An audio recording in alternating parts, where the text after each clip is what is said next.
another video. Today's tutorial is for this look that I'm wearing right now, which is a 90s inspired makeup look.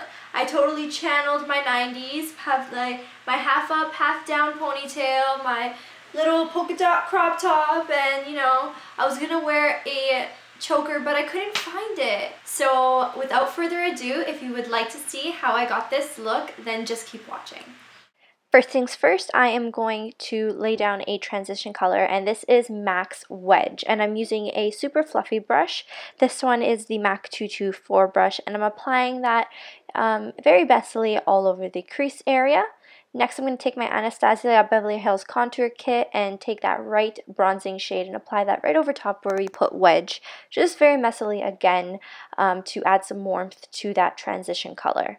Next, I'm going to go for the Maybelline Color Tattoo in the shade Chocolate Suede, and I'm just going to apply this to the bottom half of the lid because I want to add a little bit of depth to the colors I'm about to apply on top. And the first one is Sienna from the Lorac Mega Pro palette, which I'm going to apply all over the lid, packing that on to give a nice dimension to it. And the next shade is NYX eyeshadow in Taupe, and I'm going to concentrate that in the corner of the eye. I'm slowly going to be adding depth into the crease, so I'm going to blend that in very, very well with a more dense blending brush. And I'm making sure to extend the shadow out into a cat eye shape. The next shade that I'm taking is again in the Lorac Mega Pro palette, and it's the shade Camel. I'm going to use this to blend out the crease colors. I want to keep it very warm up top on the crease, and I'm making sure to blend it out very, very well. Next, I'm taking the shade Brown from the same palette on a MAC 217 brush and concentrating that in the crease and the outer corner, again emphasizing the cat eye shape. Now I'm taking the shade Granite and applying that on the lower half of the lid. This is just a super pretty shimmery shade, again adding some more dimension, but staying with the brown tones. And then I'm going to take a fluffy brush and blend it all out and make sure all the colors are blended together seamlessly. The next thing I'm going to do is I'm going to take a black liner. This is the Rimmel London Kohl liner in Jet Black, and I'm going to start to fill in my waterline, but then I remember that I forgot to add the shadow to my lower lash line, so I do that quickly with the shade Camel, and then I'm going to continue what I was doing before and take a flat shading brush and buff that black liner down into my lash line and really smoke it out. And I'm also going to extend it as I'm blending it into a little cat eye flick. And as I'm blending, I'm picking up a little bit of a black eyeshadow and using that to help blend it out a little bit. Then I'm going to go back in with the black liner to fill in the waterline because we do lose a lot of the color as we're blending it. And yeah, filling that right back in.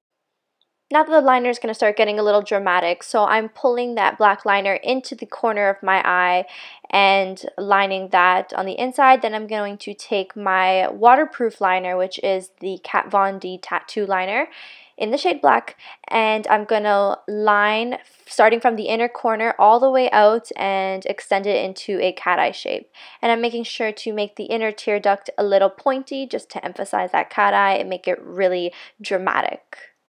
I felt like the bottom lash line needed a little bit more warmth, so I went back in with Camel and blended out along the lash line underneath that black again.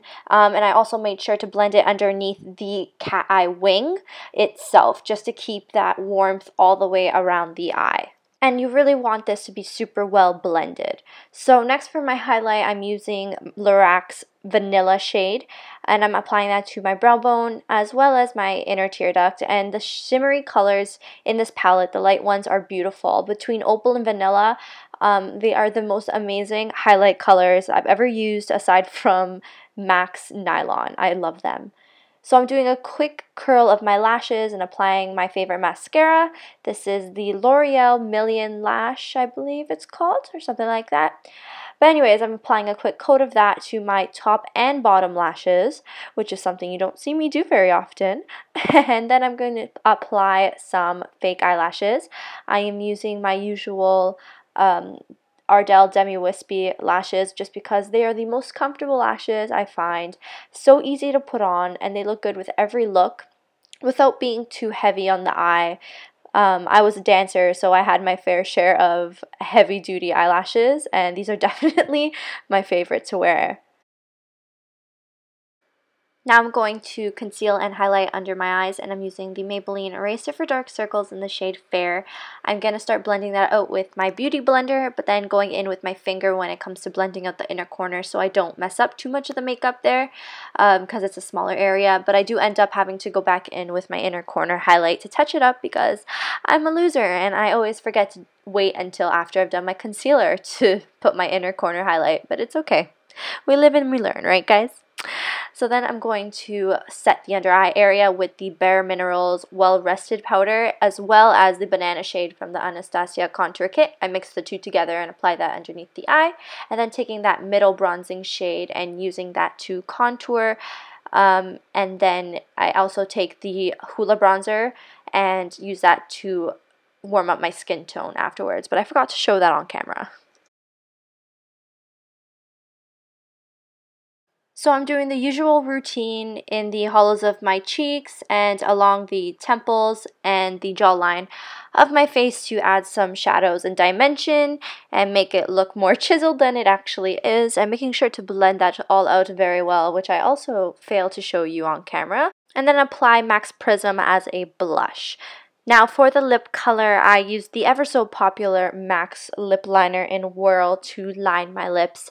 And then when it came to the decision as to which lipstick I was going to wear, I was deciding between either Velvet Teddy or Modesty by MAC. I ended up going with Velvet Teddy because I thought it just looked a little bit better, and I'm also biased because it's my favorite.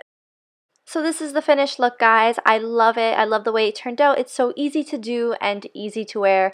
Please subscribe and leave a comment down below, and I will see you in my next video. Bye! You got a reaction.